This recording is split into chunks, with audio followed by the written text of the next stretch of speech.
साखर आंबा कोणाकोणाला आवडतो? आमच्या घरी तर माझ्या मुलाला खूप आवडतो, मला पण आवडतो. करायला खूप सोपा आणि खूप टेस्टी होतो आणि वर्षभर पण टिकतो. त्याच्यासाठी भरपूर टिप्स दिले आहेत.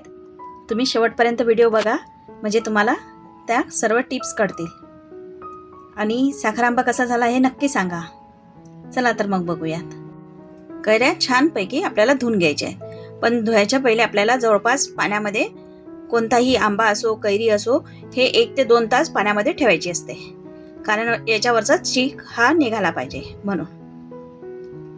बघा, छानपैकी धुवून घ्यायचं, चीक सर्व काढून घ्यायचा.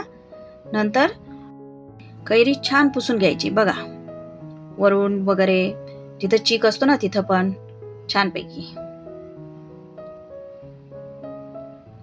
आणि जवळपास 5-10 मिनिटं फॅन खाली ठेवायचं, म्हणजे सगळं पाणी सोकेल. पाण्याचा एक थेंब पण त्याच्यामध्ये राहणार नाही. बघा, आता आपल्याला वरची साल काढून घ्यायची आहे.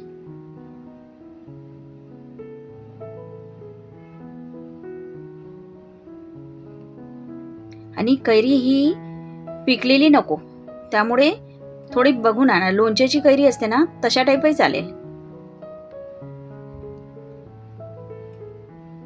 पण आजकाल थोडं पिवळसर भाग येतोच कैरीला.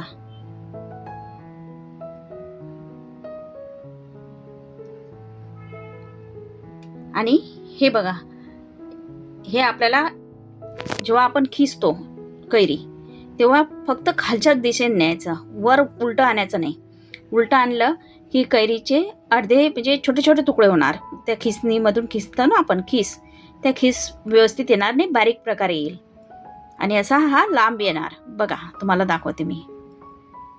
असा लांब येण्यासाठी आपल्याला कैरी शेवटपर्यंत खिसणीवर न्यायची, वरपासून खालपर्यंत. बघा,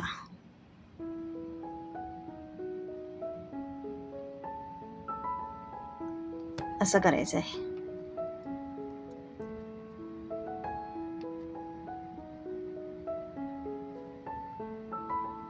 आता मी सगळं खिसून घेतलंय कैरी. बघा, थोडी पिवळसरच आहे ना. वरून खूप हिरव्या दिसल्यात, पण कैरी पिवळसरच निघाली. बघू वर्षभर टिकते का.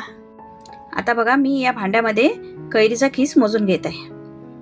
आता आपल्याला त्याच्यापेक्षा थोडी कमी साखर टाकायची, किंवा तुम्हाला गोड हवा असेल तर त्याच्या म्हणजे जेवढी खिस तेवढी साखर असं घेऊ शकता, नाहीतर थोडी कमी घ्या. माझी कैरी ही थोडी आंबट होती, मी म्हणजे थोडी कमी घेतली. जेवढ्याला तेवढी नाही आहे, थोडी कमी साखर आहे. आता हे छान मिक्स करून घ्यायचे. बघा,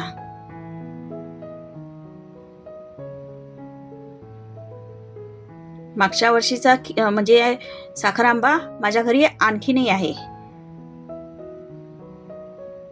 तो पण मी तुम्हाला दाखवते शेवटी.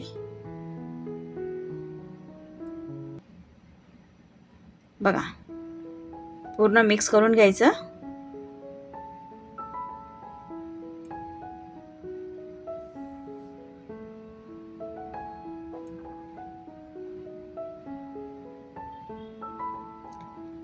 आता मी याच्यामध्ये लवंग टाकते. जवळपास 5-7 लवंग घेतलेत, त्यावरून टाकलेत. बघा, आणि हे झाकून मी जवळपास 1-2 तास ठेवून दिलंय. बघा, पाणी सुटलंय त्याला. आता कढईमध्ये हे सारण सगळं टाकलंय. पण तुम्हाला एक सांगते, कढईमध्ये पण पाणीचं प्रमाण किंवा चमच्याला किंवा ज्या भांड्यामध्ये तुम्ही हे भरणार त्याच्यामध्ये सुद्धा कुठंच पाण्याचं प्रमाण जाऊ देऊ नका. आणि कढई भाजीची असेल तर तिला चांगलं धुवून घ्या, सुकवून मगच नंतरच करायला घ्या. मी याच्यात मीठ नाही टाकलं आणि बाकी काही नाही टाकलं, कारण हे उपासाला म्हणजे आमच्या इकडे उपासाला कधी कधी मीठ खात नाहीत, तर मग त्यासाठी पण हे चालते. साबुदाण्याची खिचडी आणि म्हणजे साखर आंबा हे एकदा खाऊन बघा, किती टेस्टी लागते. बघा, आता याला असं पूर्ण पाणी सुटलेलं आहे.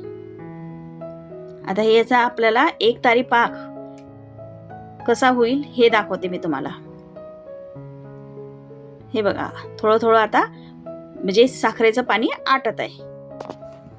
आता मी तुम्हाला दाखवते कसं चेक करायचं साखरचा पाक रेडी झाला म्हणून. टेस्ट करायचं आहे. हे बघा, हे दाखवलेलं आहे ना याच्याच प्रमाणे, पण आता हा पाक तयार नाही आहे म्हणून असा दिसतोय. थोड्या वेळानं पुन्हा आटल्यानंतर तुम्हाला दाखवते मी. बघा, आता थोडा होत आलाय. चेक करताना बोटाला चिकट चिकट जाणवते, म्हणजे होत आलाय. पुन्हा याला होऊ द्यायचं 2-3 मिनिटं.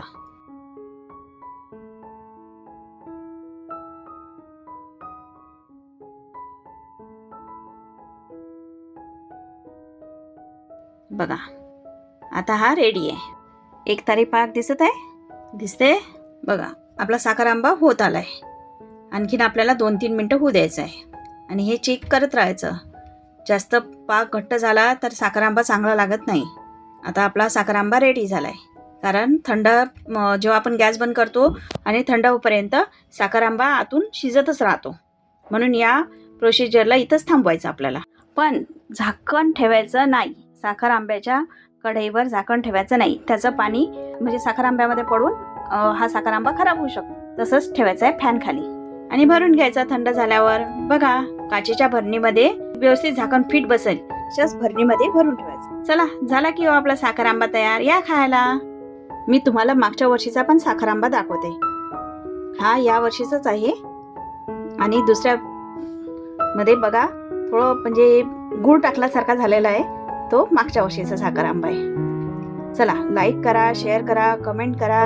आणि हा माझा व्हिडिओ आवडल्यास नक्की नक्की मेसेज करून मला सांगा की कसा झालाय. बघा,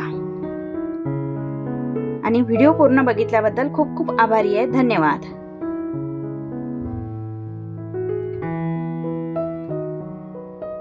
हा आहे मागच्या वर्षीचा. बघा, खूप छान झाला होता.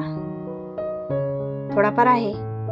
चला तर भेटूयात उद्या पुन्हा नवीन व्हिडिओ सोबत. तोपर्यंत बाय.